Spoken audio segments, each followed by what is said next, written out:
Hello everyone, welcome to authors interview of Kitab writing publication. तो आज हमारे साथ हैं अंकिता सिंह मैम। उनकी बुक सावन के श्रृंगार रिसेंटली ही पब्लिश हुई है हमारे पब्लिकेशन के साथ। तो मैम, सबसे पहले आपको बहुत बहुत बधाई आपकी बुक के लिए। Thank you. First of all, I want to thank Divya ma'am and Kitab Writing Publication for publishing my book Saban Ke Shringar.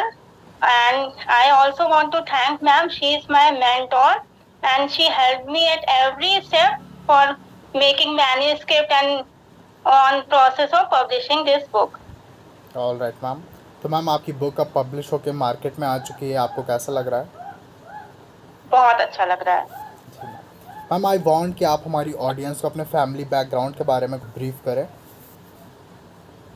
Okay, I am Ankita Singh, मैं लखनऊ से हूँ, यूपी से। और मैंने masters in journalism mass communication की पढ़ाई की है, BEd, MEd, MA English, MA education, MA Hindi and also I am author of 32 written books. Okay. और या और 2 से मैंने करिकुलम पे बुक लिखी है, एक इंग्लिश टेंसेस पे और एक ability daffodils inclusive education strategies to teach students with disability. जो हैंडीकैप स्टूडेंट्स होते हैं उनके ऊपर है। बीएड एमएड के सिलेबस को बुक कवर करती है, तो वो टॉपिक है। Okay ma'am. मैं जानना चाहूँगा कि आपके फैमिली और फ्रेंड्स का फर्स्ट रिएक्शन क्या था जब उन्हें पता चला कि आपकी बुक पब्लिश होने वाली है? बहुत खुश थे क्योंकि सावन का महीना चल रहा है और सावन के महीने में जैसे हर जगह प्राकृतिक एक छटा रहती है, हरियाली रहती है। तो बेसिक एक्चुअली बुक के लिखने का पर्पस यही है कि आजकल जैसे मतलब कहीं मतलब एक मैसेज जाना चाहिए लोगों के बीच में कि एक वृक्षारोपण का मैसेज जाना चाहिए। पर मतलब पर्पस तो बुक का यही है। इसमें श्रृंगार रस की पोएम्स है, रोमांटिक पोएम्स है नायक नायिका की, मगर उसमें एक कहीं ना कहीं वृक्षारोपण का भी संदेश जाता है कि कहीं ना कहीं पेड़ लगाने चाहिए। तो सावन का मीनिंग ही यही है कि ग्रीनरी हो, इसलिए मैंने ये बुक लिखी थी। All right ma'am. तो मैम, आपके बुक का कवर भी बहुत ही यूनिक है, तो आपको आइडिया कहाँ से आया और आपने किस तरह से डिज़ाइन किया अपने बुक के कवर को? इसके लिए तो मैं टोटली दिव्या मैम को थैंक्स कहना चाहती हूँ, किताब राइटिंग पब्लिकेशन की पूरी टीम को, कि इतना ब्यूटीफुल कवर पेज मैम ने ही सजेस्ट किया है। Thank you ma'am, I am very happy with cover page. Okay ma'am, okay. बहुत अच्छा लगा मुझे। तो मैम, आपने लिखने की शुरुआत कब करी थी? आई मीन, सबसे पहली बार आपने कब लिखा था? मैंने तो 12 साल की एज से लिखना शुरू कर दिया था। 11-12 की एज से लिखना शुरू कर दिया था। इनफैक्ट उससे पहले भी मैं जैसे 5-6 साल की थी तो मैं स्टोरी टेलिंग करती थी, अपने आप कुछ भी इमेजिन करती थी, इमेजिनेशन रहता था मेरा और मैं स्टोरी टेलिंग करती थी। फिर तब से ही मैंने मतलब मैं क्या होंगी 6th स्टैंडर्ड में होंगी, तब से मैंने लिखना शुरू कर दिया था 11 ईयर्स की एज से। Okay ma'am. तभी से लिख रही। क्या आपको याद है कि आपने सबसे पहली बार जब लिखा था वो किस बारे में था? अपनी माँ पे लिखा था मैंने। ओके, दैट्स मुझे आज भी याद है, पोएम मैंने लिखी थी, मैं तेरी परछाई हूँ माँ, तेरी उंगली पकड़ के ही इस दुनिया में आई हूँ माँ, मैं तेरी परछाई हूँ माँ। अब मैं मुझे पूरी पोएम वो नहीं याद है पर कुछ लाइंस मुझे ये याद है। तो मेरी मम्मा बहुत खुश हुई थी, उनकी आंख में आंसू भी आ गए थे कि मतलब इसने पहली बार लिखना शुरू किया तो मेरे लिए लिखना शुरू किया। जी जी जी। तो काफी साल तक मतलब मैं लिखती थी तो अपनी मम्मी पे ही लिखती थी। जैसे कुछ भी लाइन आती थी तो मम्मा मैंने आपके लिए लिखा है, तो ऐसे करते करते इम्प्रूवमेंट होता चला गया। और लिखना फिर पब्लिशिंग तो 2014 से शुरू। लिख मैं 11-12 साल की एज से रही हूँ, बट पब्लिशिंग 2014 से। पहला आर्टिकल मेरा एक इंटरनेशनल रिसर्च पेपर में छपा था, ईव टीजिंग पे था, तो वहीं से फिर जर्नी स्टार्ट हो गई थी लिखने की। अब तो छपने की भी 9 साल की जर्नी हो गई है। जी मैम, जी। तो ma'am, you have come really a long way और बहुत ही स्ट्रांगली आप आगे बढ़ रहे हो। तो आप आगे आने वाले 10 सालों में खुद को कहाँ देखना चाहेंगी आप? अब बस माता सरस्वती की कृपा बनी रहे।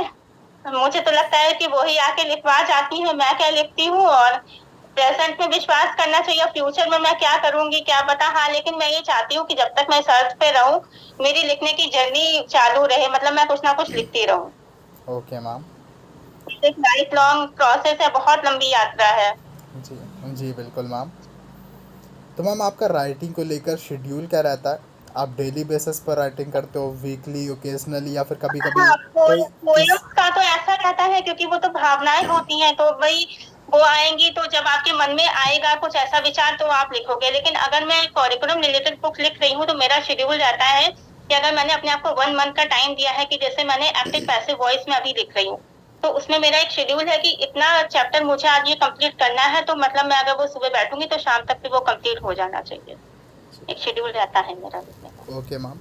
तो मैम जैसा कि आपने बताया 2014 में आपने पहली बुक पब्लिश कराई, अब आपको 9 इयर्स हो गए हैं बुक पब्लिश होते होते आपकी। तो क्या कोई आपने चैलेंजेस भी फेस किए राइटिंग को लेकर, क्रिटिसिज्म फेस किया होगा लोगों का कि क्या कर रही हो, राइटिंग में क्या ही रखा है, इस तरह से कुछ आपने एक्सपीरियंस किया? हाँ, लोगों ने कहा, पर मुझे उनको जवाब देना आता है ना, क्योंकि ये मेरा पैशन है।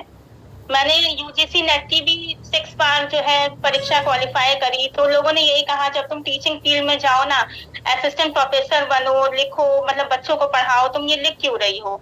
तो मैंने कहा ये मेरा पैशन है, मतलब आप मुझसे कुछ भी छीन लो लेकिन राइटिंग नहीं मुझसे कोई हटा सकता, ये मेरा पैशन है।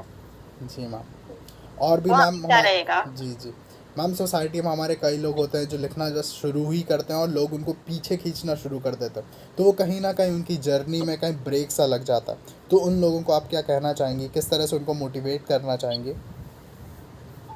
आपको रुकना नहीं है, आपकी अंतरात्मा कहती है आपको आगे बढ़ना है तो बढ़ना है। मतलब लोग आएंगे लाइफ में कि आपको नहीं करना है, क्योंकि प्रॉब्लम क्रिएटर्स हर किसी की लाइफ में होते हैं, हमेशा होते हैं, उनका बस सुनना नहीं है। आप अपनी सोल की आवाज सुनो, अपनी अंतरात्मा की सुनो, अपना सेल्फ रियलाइजेशन रखो, खुद पे विश्वास रखो, आगे बढ़ते जाओ।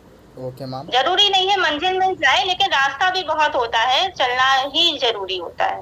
Okay ma'am. तो मैम आप अपनी ये बुक सावन के श्रृंगार किस किस को डेडिकेट करना चाहेंगी?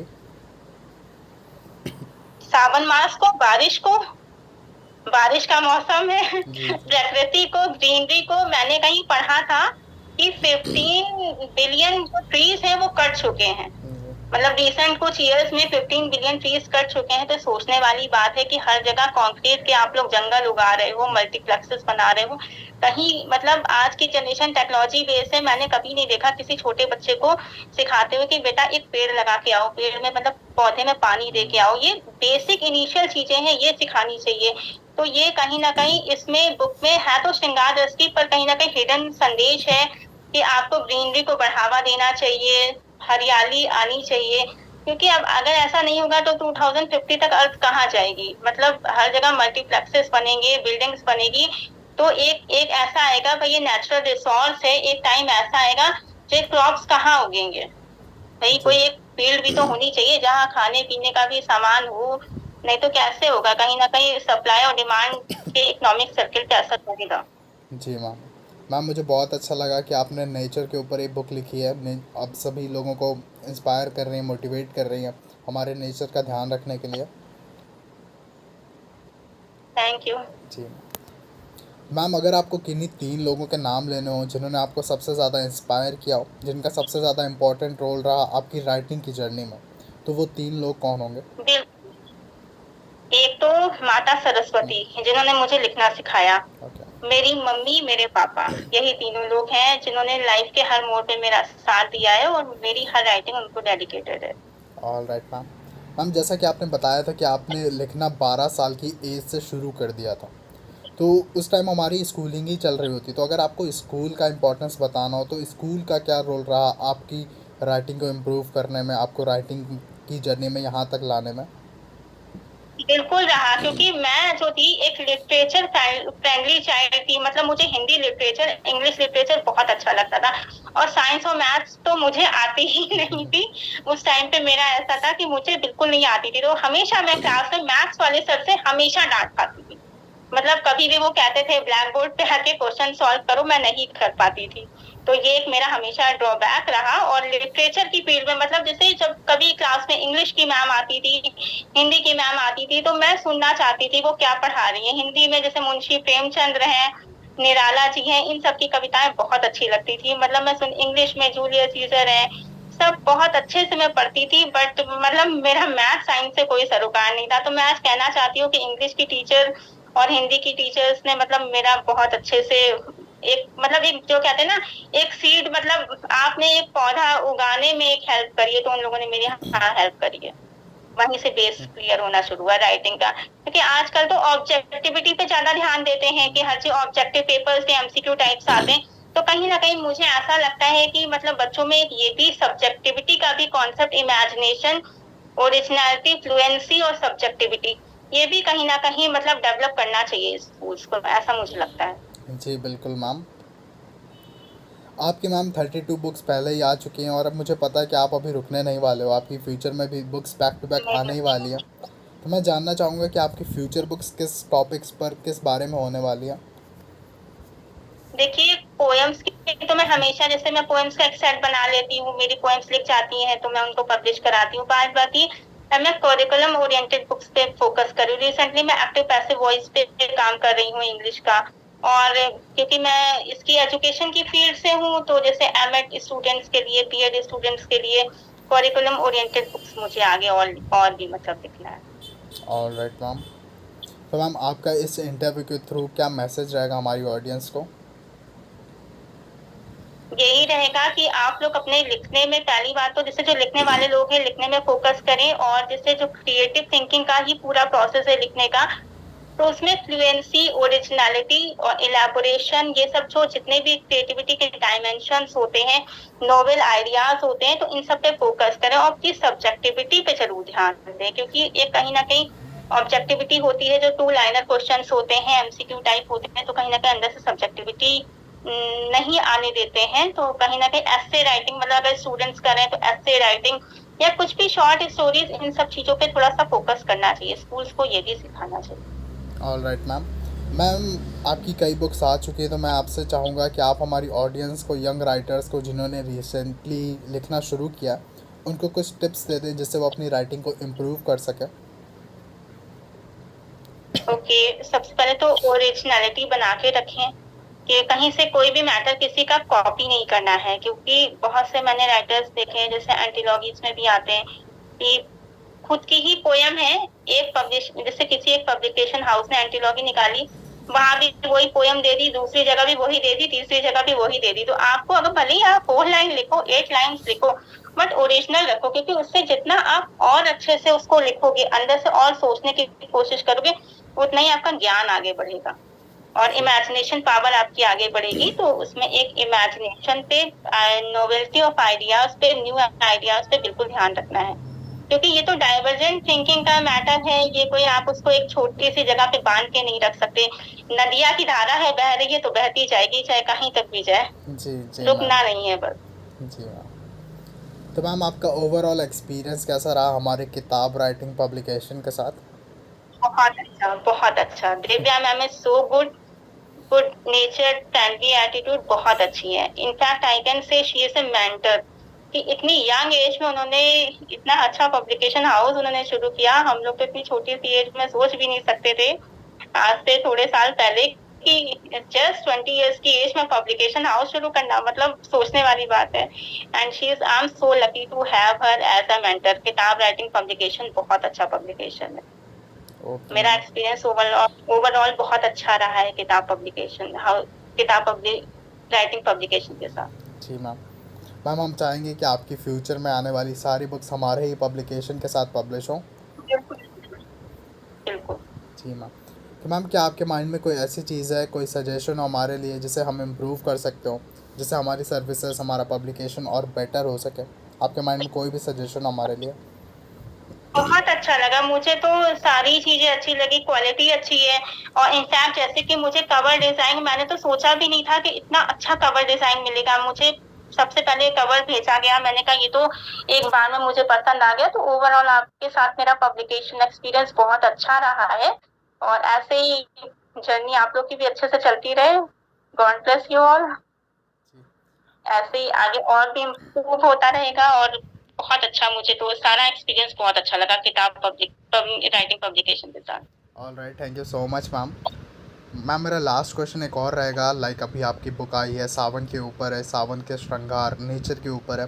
तो मैम मैं चाहूँगा कि आप हमारी ऑडियंस से एक बार अपील और कर दें, थोड़ा नेचर के बारे में और थोड़ा हमारे साथ बात करें। देखिए ग्लोबल वार्मिंग बढ़ रही है, क्लाइमेटिक चेंज हो रहा है। अभी तो आप लोगों ने सबने देखा मई के मंथ में कितनी बारिश, मई में गर्मी होनी चाहिए, बारिश हो रही है, कोई नेचर का इतने सारे साइक्लोन्स आ रहे हैं, तो कहीं न कहीं नेचर के साथ खिलवाड़ हुआ है, तो वो लोगों को ध्यान में रखना चाहिए और प्लांटेशन ऑफ ट्रीज़ पे तो अच्छे से जोर देना चाहिए। मतलब बरगद, नीम ये सब पेड़ कहाँ लगाते हैं लोग, जगह-जगह छोटे-छोटे पेड़ लगा देते हैं, तो ये फैंसी पेड़ की अपेक्षा जो है मतलब ट्री पब्लिक वो सॉरी ट्री का जो प्लांटेशन होना चाहिए वो ऐसा होना चाहिए जो छायादार वृक्षों का वृक्षारोपण हो। यही मैं कहना चाहती हूँ। ऑल राइट, एक बार फिर से मैम आपको बहुत बहुत बधाई आपकी बुक के लिए। Thank you. All right, thank you so much ma'am.